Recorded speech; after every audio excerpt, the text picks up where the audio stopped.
upstairs. Listen, if you guys don't eat the donuts, we'll just feed them to them. Actually, don't, because 2 of them are mine. But so thankful to have Joel Arnold and his family with us today. And what we'll do is we'll do kind of 2 sessions. We'll probably have a short break and then a lunch to follow. And looking forward to that. So I'll just open up on a word of prayer, and then I'll turn over the rest of this morning to Brother Joel. Dear Heavenly Father, thank you for allowing the Arnolds to be with us today. Lord, I pray that you just bless them. So thankful that him and his family could be here today. Lord, I pray that you would also just be with this these lessons over today and then also tomorrow morning about dealing with emotions biblically. And Lord, I pray that as we learn insights from your word, that we would go beyond that, Lord, and then apply them to our everyday life. And Lord, so I pray that you would bless us during this time. In your precious name, amen. All right, I'll turn it over to you. Thanks. Well, good morning. Hope you guys are well, and I really appreciate you taking the time out of a Saturday morning. You have a lot of things that you could be doing on a Saturday morning. And anyway, it's an honor to me to get the opportunity to talk with you about this topic.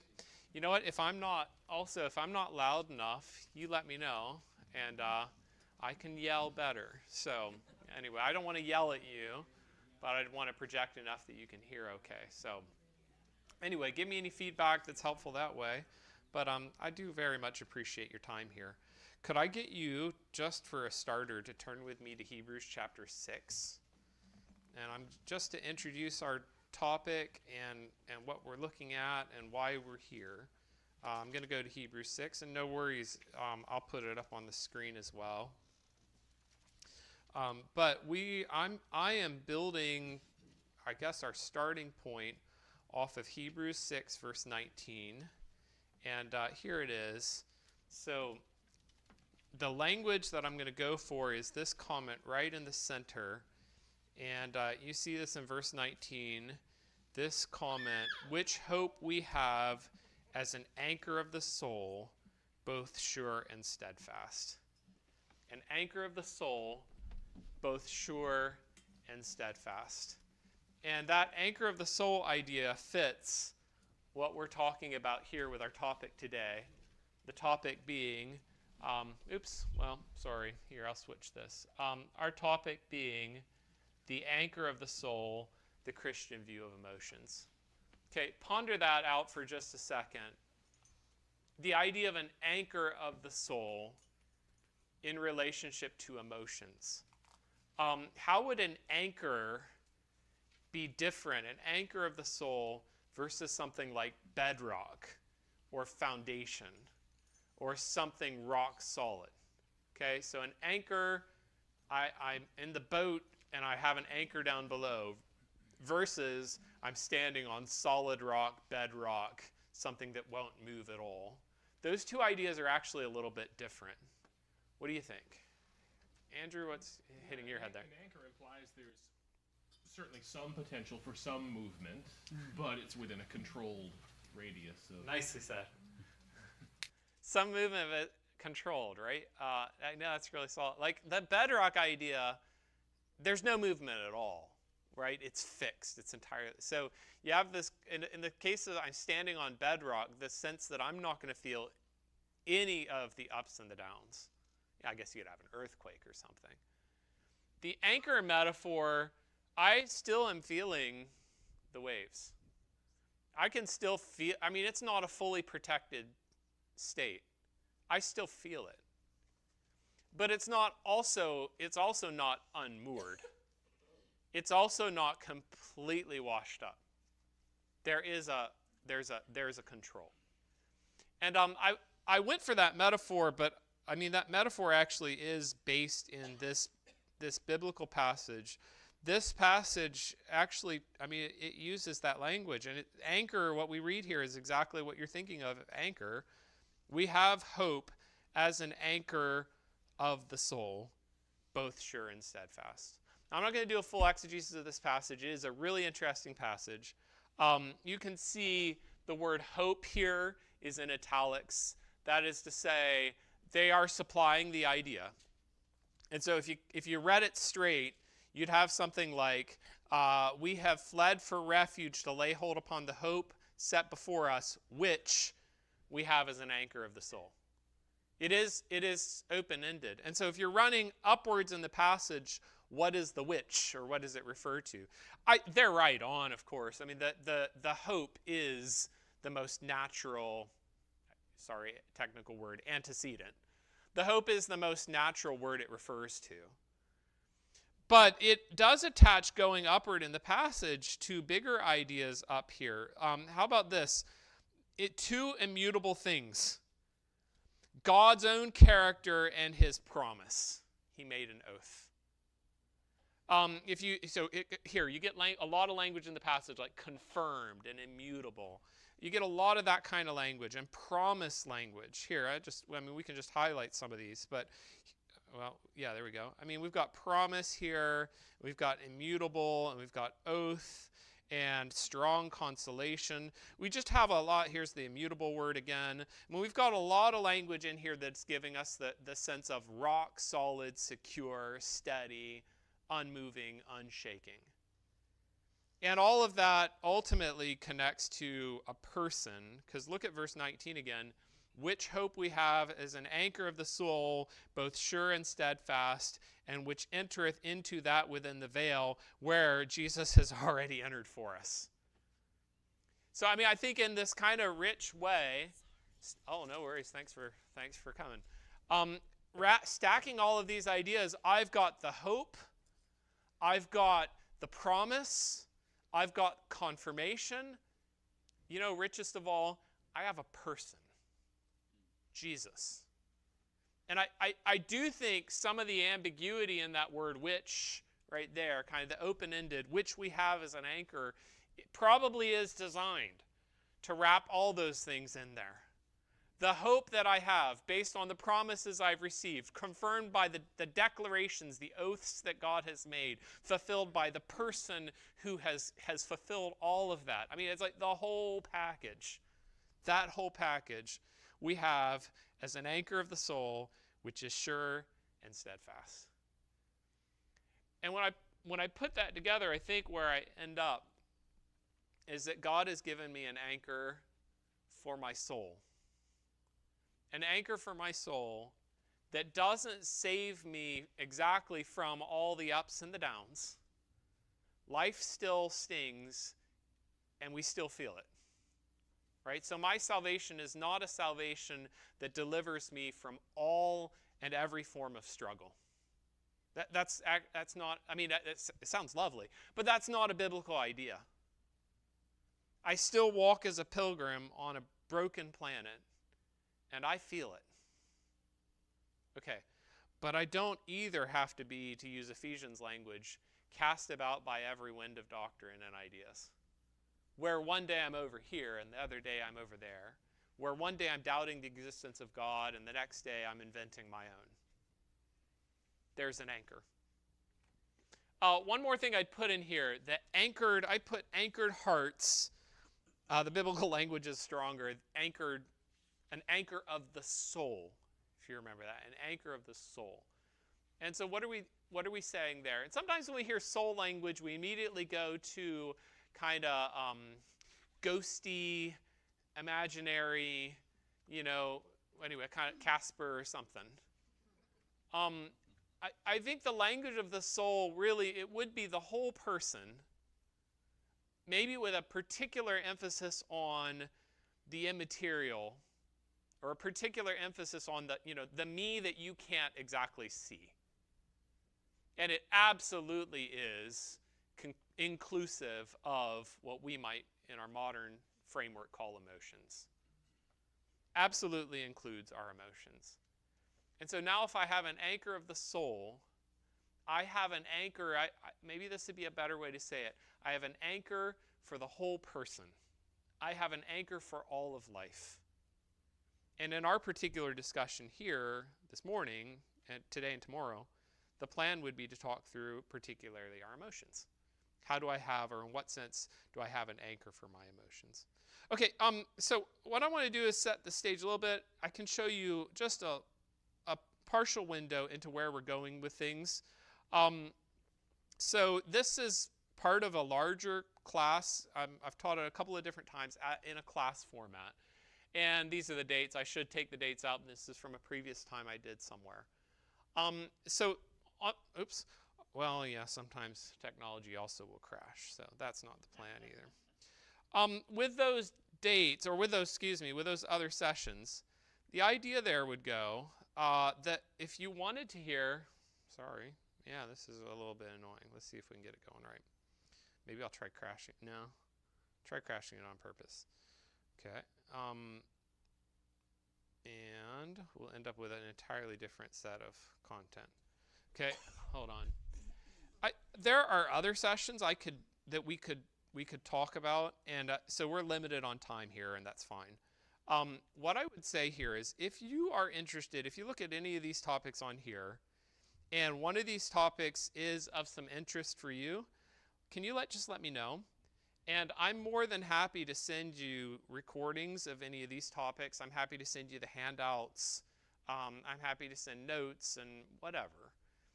If you want it, I'm happy to share. And part of the reason, this is, like I said, it was done for a class, but you guys, as a church that supports us, you are directly and personally invested in this. So this was something that I was able to create for our ministry up in Edmonton, but you're the reason we were able to do it. It's your generosity that makes that kind of thing possible. Well, it's just, to me, a basic part of that then. If there's a way that I can kind of, I guess, return some of the blessing, if something here would be helpful to you, email me. I'm happy to, I can put my email up here. Just email me and I'm happy to reply back if you would be interested in one of these topics. And then we'll do what we can to try to go through a lot of this content as we work through our time together, though we won't be able to cover all of it. Okay, how about this as just a starting point? One of the big problems we have when we talk about emotions is even defining what we mean. Like, what is an emotion? Tell you a funny story. Did you know that our entire category of emotions, like that category, when we talk about emotions, that whole category is actually a relatively modern thing. Okay, so if you want to go back 500 years and you're looking around for people that are talking about emotions, you won't find it. The language of emotions, or like that category of emotions, it pretty much entered the English lexicon in that way around the late 1800s. That's when we started talking about it that way. Okay, so I've always, this was new to me before I started studying this a year ago. I had no idea with that. But this is a fairly recent category. Now, at the same time, humans have always had some kind of identifier for the whole set of things that we feel. The difference is just we have kind of slightly different ways of drawing that map. Okay, and so do we include this or that under the category of emotions, or how do we divide up our emotions? So more particularly, like back in the Greek era, you might hear about passions, and there would be like positive and negative in that framework. So people might break it up that way. When we were in the Philippines, then there's a different, loobin, there's a different word that they would use, and it doesn't, as talk to Filipinos about it, it doesn't really exactly map the same way that our English emotions does. And I toss that out there not for curiosity's sake as much as I'd like to just, it's an interesting insight to put in here at the start.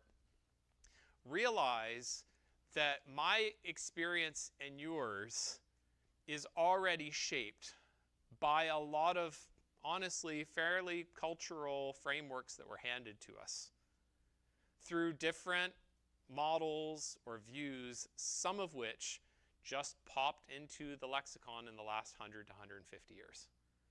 My culture shapes me in ways that I don't recognize. It's like secondhand smoke. And what hit me there was the realization I had spent my whole life doing ministry, preaching, counseling, talking to people on the assumption of a framework that I had honestly never really gone back to Scripture and explored. Emotions, and like here's how they work, and models and assumptions about them. And I had never worked through, was that even a good model to go with? Or are some of the assumptions I have about that proper? And just to build that idea out a little bit more, here are a handful of questions that we could kind of like supporting questions that we could talk about underneath the question of emotions, like as part of the discussions. Is emotions even the right category? Like, is that the best way to frame this discussion? How many emotions are there? And, do you want to make the list writ large? If you want to go big, you can come out with a list of 100 and something. Or you can keep it down to a smaller set. Well, I want the broader categories. There are very sophisticated discussions that go down both of those tracks. Are there emotions that are wrong to have? Like, do we divide up if we make our list of emotions, and we could do this, we sit there, okay, let's just start throwing out emotions. And do we make that list and do we put them into category A and B, good, bad? Or a different way of viewing emotions is every emotion has a possible good side or a bad side to it, right? And there are people that fall on both sides of that. You probably already have a functional theory. You probably have one of those. You probably already incline towards, and you've functioned on that view, and either one of those could potentially work. You could do it within biblical parameters or against them. But it's a view. Does every emotion have both a positive and negative side to it? What's the difference between an emotion and a mood? What's the difference between emotion, mood, and character? Should we listen to our minds over our emotions? Are our minds a better guide to truth? Should we kind of like, hey, start with the mind and then let that trickle down to emotions? Do humans actually work that way? Like, we could say ideally something like, well, you should be guided by truth first, and then emotions should follow. Okay, that'd be great. Can we? Like, can we successfully pull that off? Does anybody actually successfully pull that off? I don't know. I'm suspicious that none of us are that cognitive, to be honest. We probably all start off with our intuitions and our feelings, or at least they shape significantly. We think the way we do often because of our emotional affective predispositions that create a bent.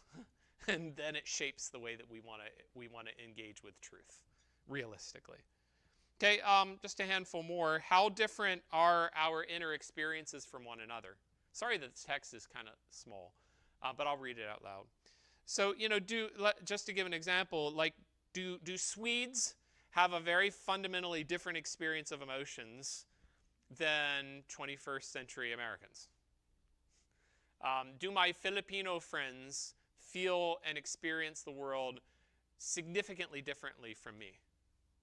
Okay, I'll put the rubber where it meets the road. Do males and females experience the world in fundamentally different ways, emotionally speaking?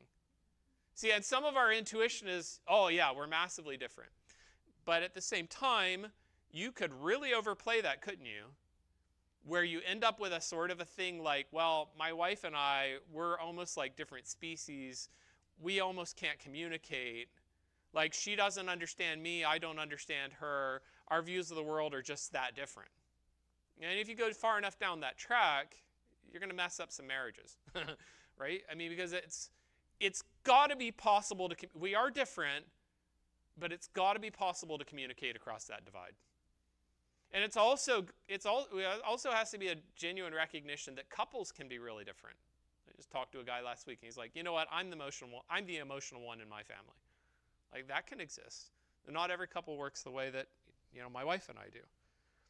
How much power do we have over our emotions? Can we choose our emotions?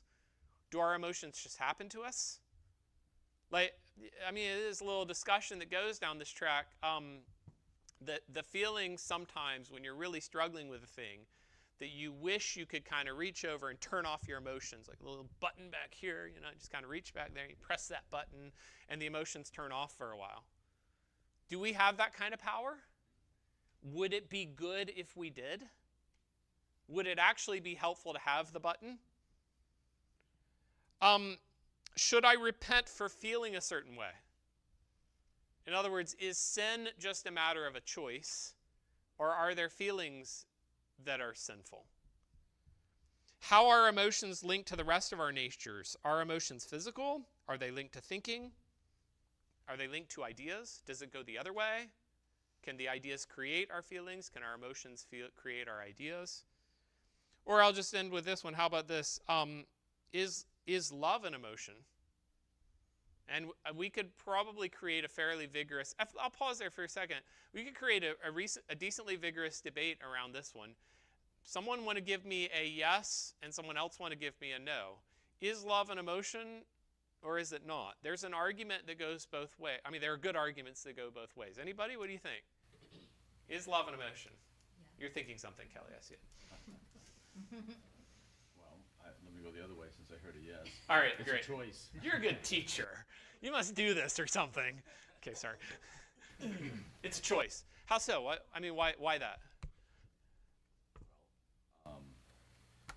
We have the ability to make decisions and then follow through on them and then develop more feeling as a result of that.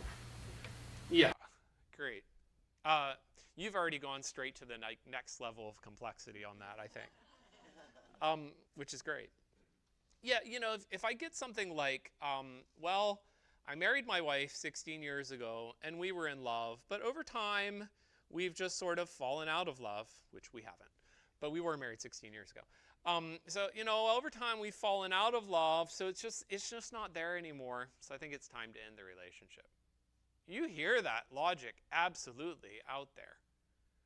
And so what underlies it is, emotions are just a thing that happened to you. There's not much control over it, nothing much to be done about it. And so since I don't feel the thing anymore, I don't love her, so we're out. Okay. And so strong argument. No, exactly how I would counsel somebody like that. No, you choose to love her.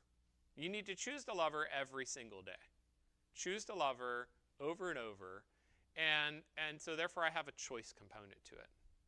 Okay. And I'll hang on to the other part of the complexity of your answer, which was great, because I'll come back to it in a second. What about the flip side?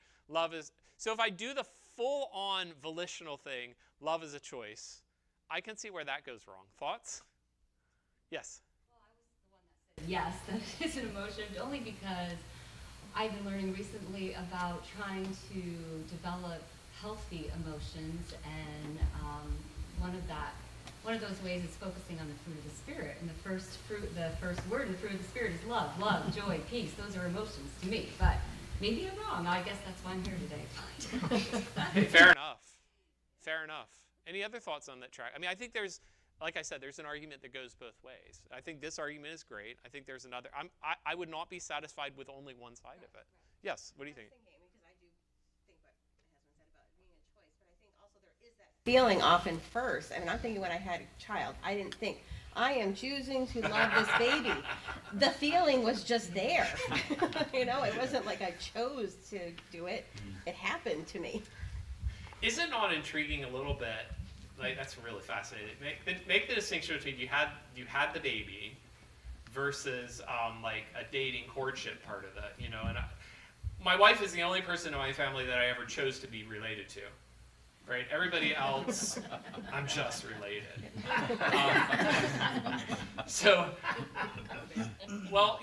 That process, like the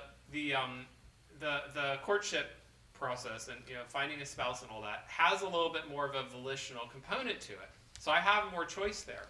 Where there's something really good about the visceral, instinctive, I had this baby and I love the baby, period. Because the baby's there. And so I think God made us this way so that we just love the baby. And that's a good thing, right? Yeah, great point. Yeah, and at that point, you're not looking at that like, okay, I will love this baby. I will love this baby. Which, I mean, you could have a baby that had some significant medical challenges or something like that, and there would be people in the world that would say, I'd like to walk away from this. So there could be a choice component to it. But there's something so visceral about it that's, I mean, it's just, your heart's there. Powerful. Some of the most powerful moments in my life. Yes? Sometimes I don't feel like making the right choice. Yeah.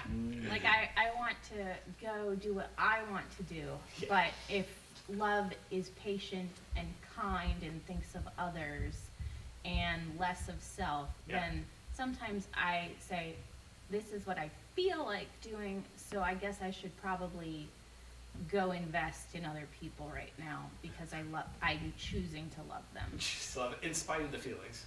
You'll push against the feelings. Sometimes. Hey, how about this? You know, if in a marriage relationship, a wife says, do you love me? And my answer is, yeah. Yeah, I mean, I choose every day and get up in the morning. I'm like, I will love her, I will love her, I will love her. Let's do this. All right. Yeah, I love you.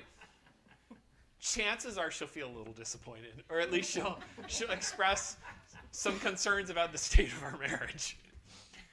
By the force of my will, I choose to love you daily is not exactly what we're looking for. Now, you may have a situation, and I know situations where the person actually probably has to do that, right? And that could be all kind, for sickness, or in sickness or in health. Sickness or in health, till death do us part. This, my spouse or I could contract something or have something that then makes it not exactly the easiest pathway for the other. And they just have to work with it. So you may have that. But, I do think when we're talking about love, we are looking for something that turns, at least in some level, towards a feeling. If it's all volitional, we're kind of like, that sounds a little stoic or painful. It's kind of like working out, I do it because I should. It's not what we're going for.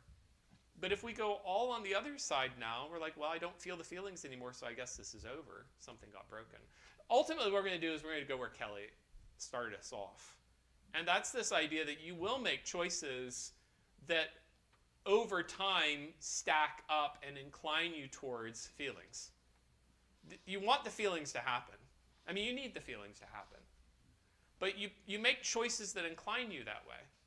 And I guess as a model, if I'm proposing a starting model here, I think what's going on here as a model of emotions and emotional change is that at every individual interchange, my emotions are somewhat bendable, not completely bendable. It's not like I can just choose that, okay, I will feel this way. But I have a vote. I have a slight vote. And I can kind of elastically bend over time. And so you can choose day on day to love that person a little bit more and a little bit better in ways that cumulatively across a year, 5 years, or 10 years are going to be massive. And you will feel things. And that's an awesome thing. I don't have total control, but I have a vote. And I can kind of push or bend elastically. And I, over time, can, by God's grace and the gospel, I can start to see my feelings change. And you're probably going for both. So here's what I'd propose as maybe just a starting definition for emotions. What are emotions? Which, well, we're not doing well with this. Oh my, sorry. Really not doing well with this method today. I'm going to try a slightly different method. Let's do this instead. Here we go. And I'll just do it on here. I think this will be more stable. I'm going to try this. You got that, too. All right, sorry. How about this? Emotions as this theory. Emotions are our responses to what we value. Emotions are our responses to what we value. Which is to say, the things that I care about deeply are going to end up being expressed and shaped by the way I feel about them. I like the idea of value in here. Value to say that if I hold it, sometimes in counseling frameworks we'll talk about this as the treasures of our hearts, or it could be idols if it's negative. If I value something, then I'll feel a way about it and I'll react a certain way about it. And that reaction is partly under my control and maybe a lot not under my control, depending on the particular discussion we're having with it. All of that, I think, I'm making the case here as a starting place this morning to recognize, oh my, I'm going to switch here. Let me switch things to a different form of this. Here we go. I'm going to make the case here that we could afford to spend a little more time or a little more self-conscious discussion about our theories of emotions and the assumptions we make about emotions. We make assumptions that they work a certain way, and those assumptions might be good and they might not be good. Here are a couple of just popular discussion ways of talking about emotions. One guy created a periodic table of the emotions. So you can't read down these, but I'll read some of them. They're small. You can look this up online. I can give you the link if you want to chase it. But I'm reading blissful, alienated, resentful, belittled, greed, wrath, envy, pride, phlegmatic, sanguine, melancholic, awful, dreadful, suicidal, unhappy, somber, sorrowful, tolerant, gentle, generous, tender, indulgent, yearning, delighted, lonely, separate. Okay, and so if you hear that, I mean, that's clearly a really expansive way about thinking of emotion, a way of thinking about emotions. He's included some things in here that would be more like the classical virtues or vices. If I hear something, I mean, he's got on here chaste, charity, pride, envy, sloth, gluttony, lust. I mean, are those emotions or are they ethics? Are these sins, virtues, or are they feelings? And see, you can see right away if you handed somebody the combination of this list and then the idea that emotions just happen to you and there's not much you can do about them. You see how those ideas would interface in a really terrible way? Like, well, I'm feeling lustful, so I'm feeling apathetic, so, right? And so I need to go to a doctor or a therapist to deal with my apathy or my greed or my angst. Okay. But, you know, we're talking now very much about theology. And you're very much talking about this as though it's a medical malady, when really what we're dealing with are questions of virtues, vices, and in righteousness, obedience. You can see how I just handed somebody a set of ideas that will massively shape the way they think about the human experience. Okay, well, I need therapy because I have one of these things. Okay?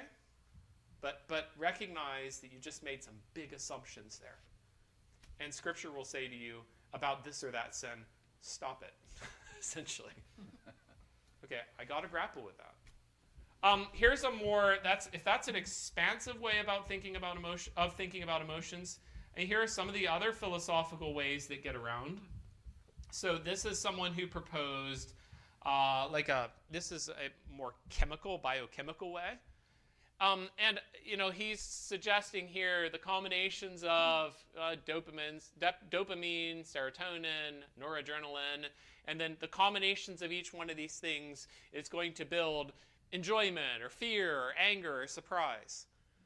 Can I toss that out there here? We are complex physical beings. It is true that you could put stuff into my bloodstream right now, like you could inject something into my bloodstream right now that would massively alter the way I view the world. That's a fact. I mean, fentanyl, you know, put it in my bloodstream, and my experience, my human experience will be fundamentally different. Okay, so we recognize that. And, you know, the most common, I drank like 3 cups of coffee this morning because it was there and it was like warm, and so I just drank it. Well, I mean, it affects the way that you feel. Okay, that's a real thing. At the same time, can we recognize this? That reducing ourselves down to a chemical stew is actually a little bit dishonoring to the dignity of the human person. I'm more than just a chemical stew. And I'm reserved, or actually I really kind of dislike, trying to reduce the human experience down to dopamine shots. As though, we sometimes turn ourselves into, well, you're feeling this, or you had this, or, okay, you have a this or that excess. Okay, I'm a spiritual creature. I'm a creature made in the image of God. I'm not just a chemical factory. Okay, here's another framing that's around. Oh, yeah, that's an interesting one. I won't go into it, but this is somebody who is actually, they were pulling data, I think, from Twitter or maybe from Google, but they grabbed when people are using these words of themselves, and then this is a clock, so this is like midnight, and going around, this would be noon, and that's 11 p.m. right there. And so when do people use these words most often worldwide?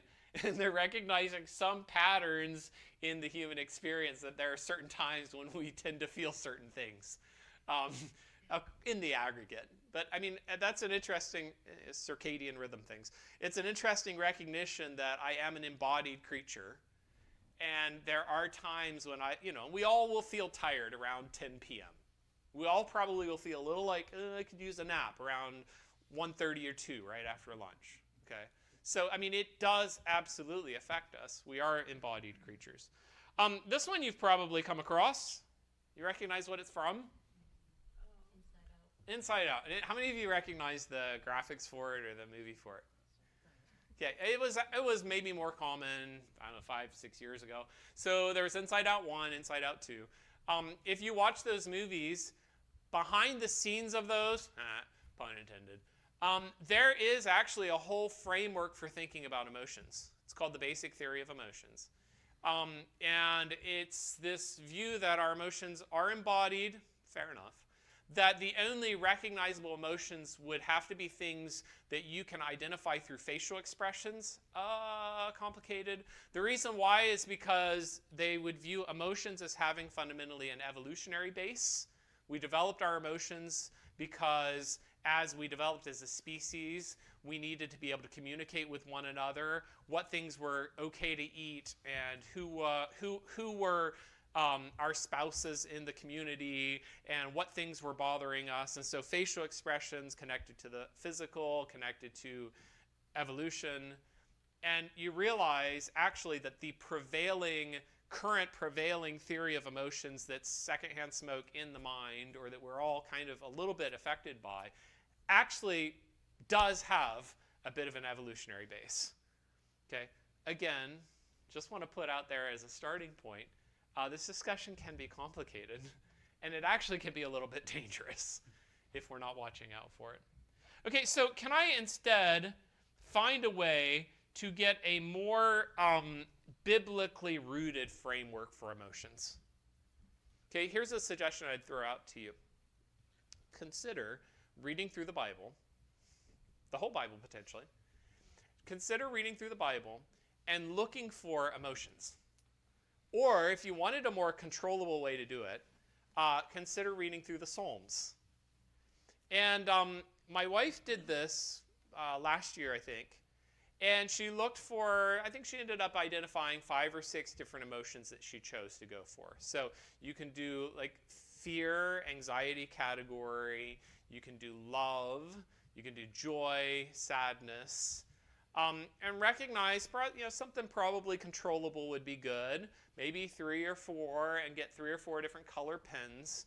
And go through. I am a big fan, as far as Bible marking, I'm a big fan of going out and buying a really cheap, like they call them award Bibles, but a really cheap Bible. You can find them for $5 sometimes. I've bought them before for like $3. They're out there. One of the best ways, you can go to a secondhand store and there's probably a big section of Bibles sitting there. Find a good one that's in decent condition. The reason I recommend that, or my thought goes there, is one of the problems I had is my Bible that I use all the time and that I've used for years. It was a nice Bible with a nice leather cover and pretty gold pages and everything like that. I never wanted to mark it because I was afraid that if I marked it, I would later be embarrassed by that mark, or I wouldn't like it. Or I felt a certain constraint, like, before I mark it, I gotta get my ruler out, make it straight, all those things. The freedom just to say, hey, this is a document that I'm gonna use maybe one time as I read through here. and I'm just going to mark it freely. Like, hey, let's go. Okay? I could show you pictures of pages that are just a mess. And it's a delightful mess. Because I say, I bought this for $5. I'm going to read through it, and I'm going to joyfully mark it all over. Every time I think a thing, or hey, that's a great word, I'll underline it. Keep on going. And I get done, and I put it back on the shelf. And I might go buy a new one. $5, start over fresh. It's actually kind of liberating. Okay, toss that out there as an idea.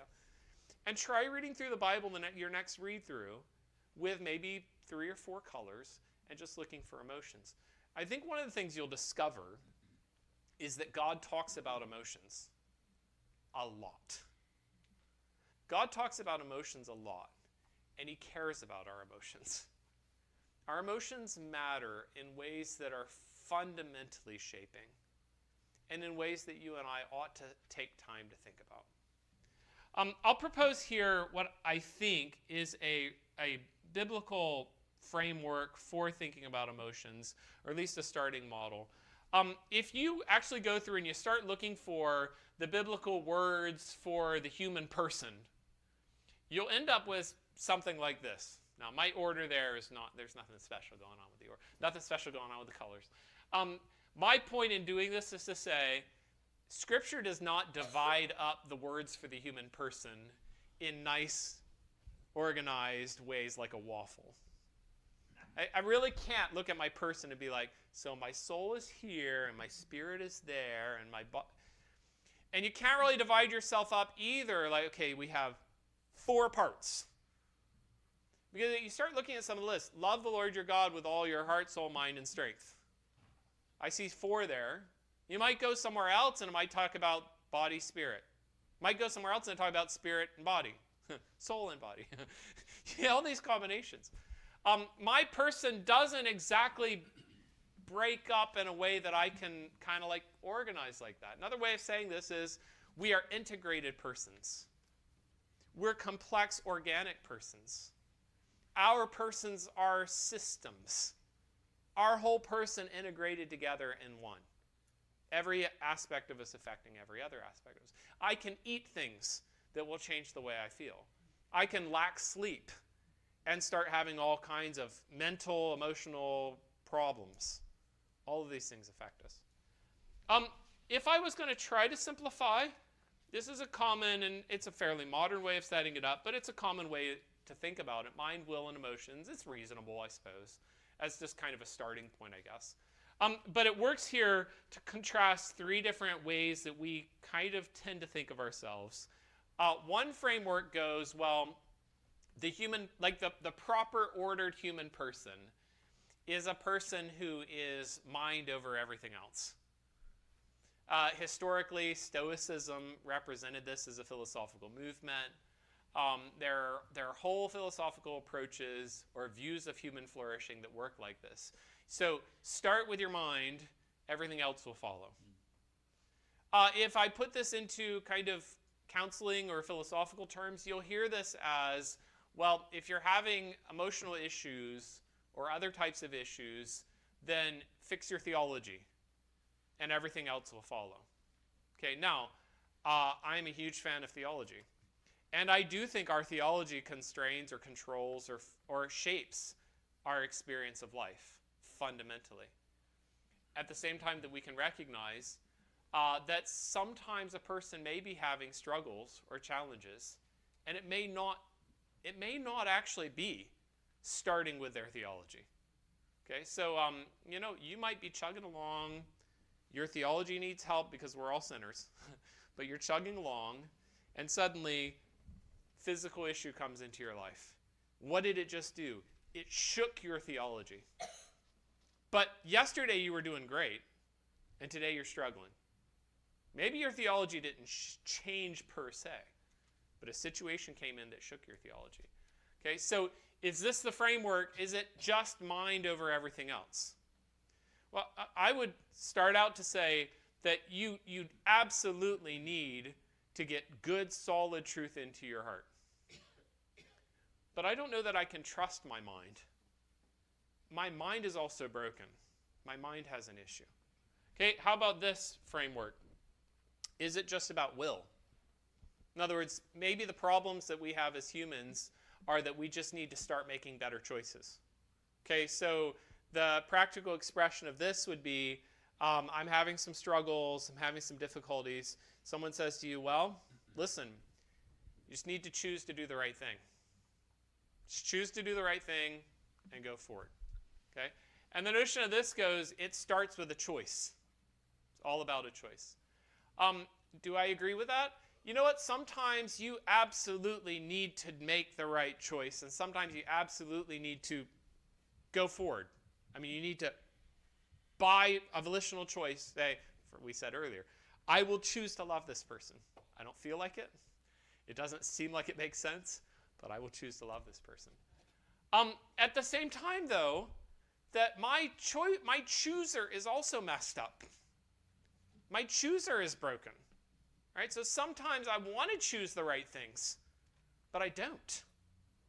Here's the third view that's out there, and it's the sort of the sense that you got to feel the right things, that my heart is the solution.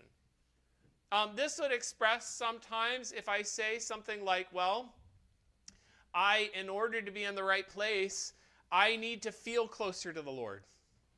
So, I mean, I think I have the right theology, and I'm trying to make the right choices, but I don't feel close to him right now. Okay, how much do you value that? And my problem here goes at the same time, you know what? My feelings are messed up. Sometimes I feel a way and I shouldn't. Okay, so if I put that into an integrated form, what I would argue here is that all three of these parts of my person, my thinker, my chooser, my feeler, all three of them are broken by sin. I don't think the right things. I don't choose the right things. I don't feel the right things. And the biblical model comes to you and says that your only hope is for God to transform you and all of you. I need my thinker to be fixed. I need my chooser to be fixed. I need my feeler to be fixed. I need all of me to be fixed. And that's going to come through the constant work of God in the gospel on my whole person. Okay, so if I was going to pause here in a second, and I'll take a few questions, and then we can have a break, take maybe a 5 or 10 minute break. But if I was going to summarize what we've done here, I tried to start out to say, you know what, our theories of emotions are more complex than we might tend to acknowledge. I might be assuming some bad ideas that are just part of my culture, and I didn't recognize them. Emotions are more complicated. What is a more biblical framework? What about this? I need whole person transformation. I need my thinking to be fixed. I need my choices to be fixed, and I need my feelings to be fixed. Whole person transformation. Everything affecting everything else. I need a basic, straight miracle from God, transforming my whole person. And all the parts of me need to be fixed by his grace. And I think the only thing that's really going to drive that, I know that the only thing that's going to drive that is the work of God through the gospel and constant daily returning back to his truth, fellowship with him, walking with him, yes, choosing the right things, thinking the right things, feeling the right things, the work of his Spirit, whole person transformation, ongoing all the time. Okay, pause for a second. Any reactions? What do you think?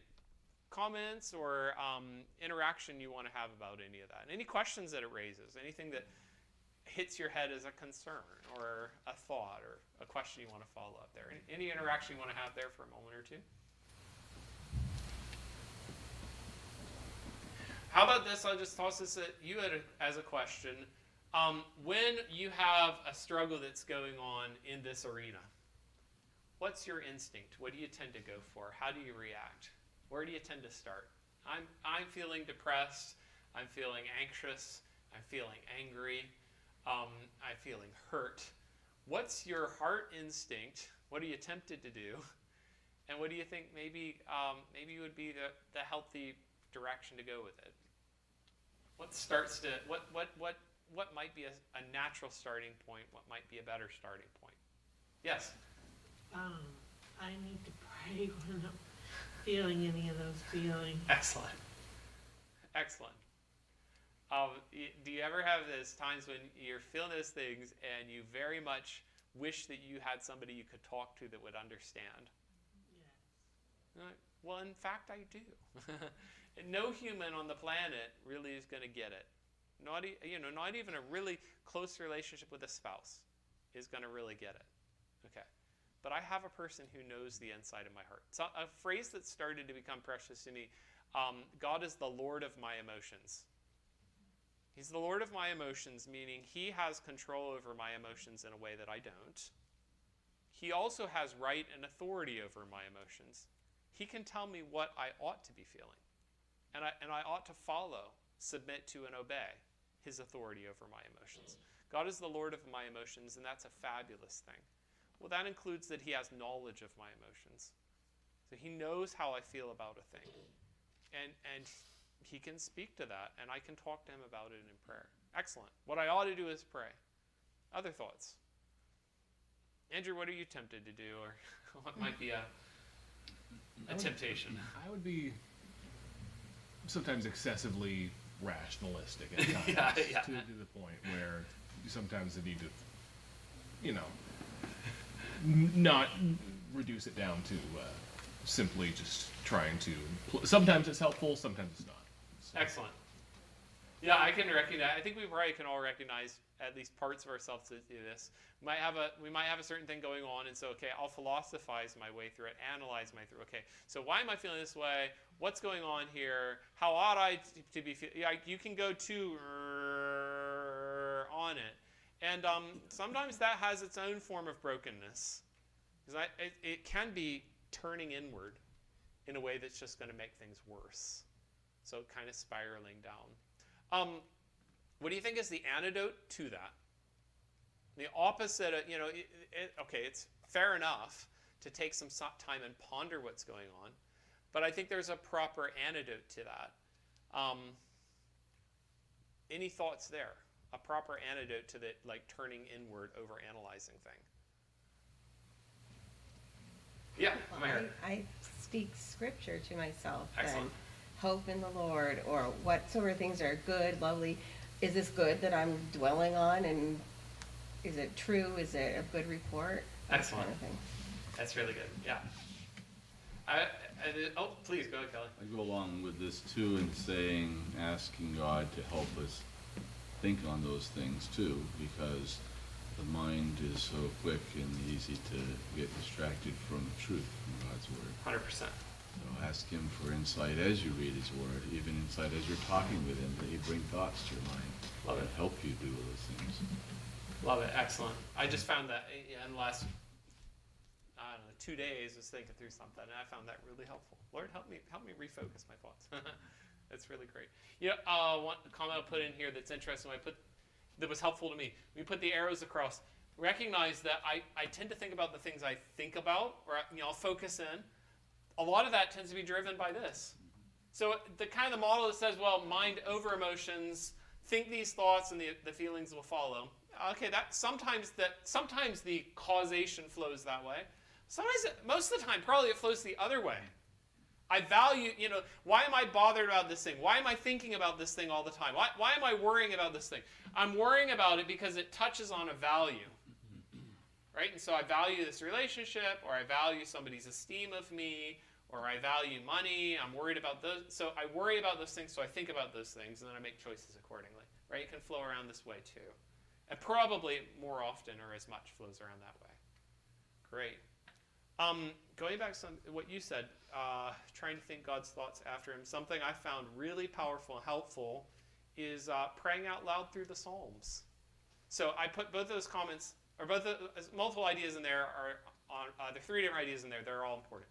And one of them would go, the Psalms are a record of people struggling through some of these things. And they can be raw. And you also, if you walk through the Psalms, you can see like a progression of the emotions. Sometimes the Psalm starts off, why are you troubled within me, O my soul? And it'll progress forward from that. Why are you in such a bad place? Speaking to yourself, like it is the human capacity for self-reflection. Like the ability to turn inward and go, I'm feeling away. And then actually talk at yourself, preaching at yourself. And the psalm will progress from despair out into hope in the Lord. Well, I mean, that journey, like that emotional journey, it's recorded there in words by God. And it's not just flat. It's not just as in, here's the way that you ought to feel in the end. It's actually walking you through the process of getting there. Okay, so I have the record of somebody else doing that. Now I need to make that journey my own. I actually need to enter into that journey. Okay, and so that's why I would suggest praying it out loud. You might actually take the words of the psalm and just directly pray it. Or you might end up kind of taking the words of them and summarizing them in your own words, kind of like reworking the words. But that last component of it, then you're speaking it out loud, which makes a huge difference, and then you're praying it. So many of the psalms are prayers, but you're addressing the emotions or the journey in that psalm to God, and walking through that journey in the presence of God and before Him. Yes? Sometimes I feel a thing, and I acknowledge that I feel it, but in that moment, I'm not sure what to do about it. So I kind of just, for a split second, in my mind, it just came to me. I ignore that and just start giving thanks. Wow. And so by just starting to say, to recognize the things that I'm blessed by God for and with, most times it worked out. It worked the problem out from just starting with thanks. Excellent. Really good. Yeah. Gratitude is powerful. Two expressions that I'm happy to attach in here. One of them, I was talking to a man in his 70s, and he worked through cancer, and then he worked through multiple medical things going on at the same time. So one of the results of this is he wake up in the middle of the night and couldn't go back to sleep. It's happened night after night. And really in pain, really difficult. So he decided, I'm going to get up every night and I'm going to make a list of things to praise God about. And he said that went on for a period of time, and after a couple of nights of that, he got into the routine of it, and he actually started to look forward to the time. Getting up at night, praising God. Now, this guy's kind of peerless. He's quite the guy. But I think that's beautiful. Okay, so I could get up, wake up in the night, and just sit there and think about my pain, in which case the pain won't be any better or any less. I can focus on the pain, which is real. Pain is there to kind of grab your attention. Or he made this choice, I'm going to be grateful. I think that's beautiful. Another expression of this I'm picking up in a book, and is a book on lust. And the comment in the book was, one of the best antidotes to lust is gratitude. That's fascinating. You could do the same thing for greed. You could do the same thing for a lot of different sins like that. What's going on with these sins? I want more. I want something I don't have. I want something that's not properly mine. Okay? And gratitude says, I have so much more than I deserve. And so I'm going to be grateful for what is already mine. And I'm going to praise God for that, rather than focus on what I don't have. Okay, it was fascinating and like hello, that's beautiful. Okay. Gratitude is an antidote to lust or greed. That's brilliant. Okay, so excellent comment there. Excellent suggestion. David did that a lot in the Psalms. Love it. He just give thanks. And then at the end of it all, giving thanks, you come circle around to, I don't know how to fix this, Lord. I leave it with you. Love it. Right. Psalm 131 gives you this idea. I'm going to just leave it on the shelf. Yeah. I'm going to quiet my heart like a weaned child before you. I can't figure it out. I'm not going to mess around with things that are too high for me. Lord, this is yours. Some of these you end up kind of like, okay, I can't really figure out my emotions. I'm going to leave it. Yeah. Excellent. One or two more. Yes. When I think about emotions, I think about what's going on today in society. Yeah. And there's so much, everybody's emotional about everything. Yeah. You go on Facebook and it's this and this and this, and kind of like fighting in that. Mm-hmm. And I just wish, like you were saying, they brought it to God, instead of the nastiness you see. Yes. Excellent. I read a book it's called The History of Anger. And one of the things you get in this discussion about emotions is you realize how much culture and society do affect the way you think about things. So they went through the Buddhist view on anger, the Stoic view on anger. It went through history and how anger has been shaped by history. And there's a concept in this study called emotional communities. The community of people around you teach you or tell you the ways that you can or should feel about things. So actually your culture tells you, yeah, in this situation, one commonly responds this way. Like a common example for us would be the idea that when people reach adolescence, then they need to get grumpy, sullen, and rebel against their parents.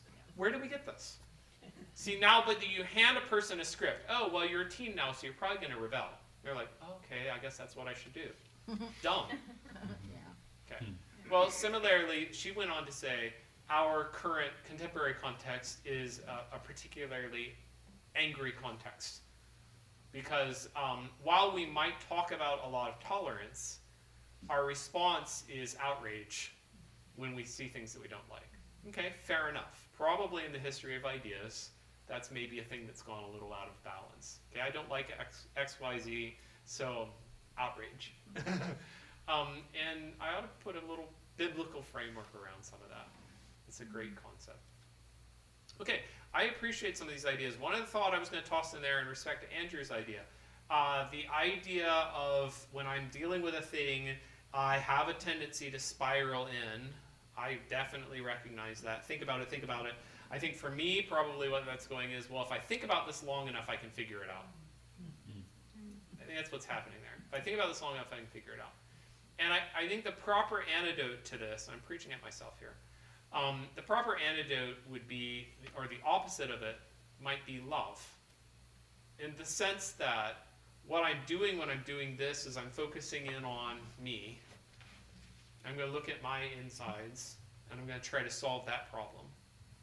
And what I maybe ought to do is look around me and say, yeah, I do better as a person if I would care about the people around me more than I care about my need and my struggle right now. So I wonder if love might be one of the, at least one of the frameworks, one of the best antidotes.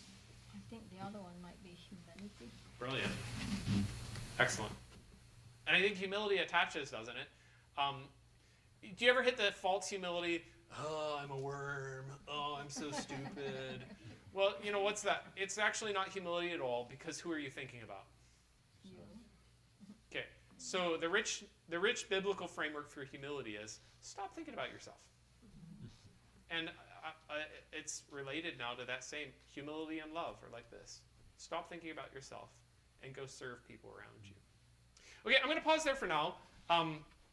And when we come back, let's just take a quick break. And then when we come back in maybe 10 minutes or so, I'd like to propose a view of emotions if we plow through the biblical story. And I'm fond of this, creation, fall, redemption, restoration, as a way of telling the biblical story. Can you take emotions and kind of walk through the biblical story with the framework of emotions? Okay, so God creating emotions, sin distorting emotions, Jesus restoring emotions, and finally restoration, all things being made right. Okay, so they've been made by God, corrupted by sin, made right again by Jesus, and glorified and made holy forever. Okay, and I think there's a lot of thought that can happen through that can enrich our thinking about emotions. But let's take a break first. Probably should eat some donuts or something, and come back at it in about 10 minutes.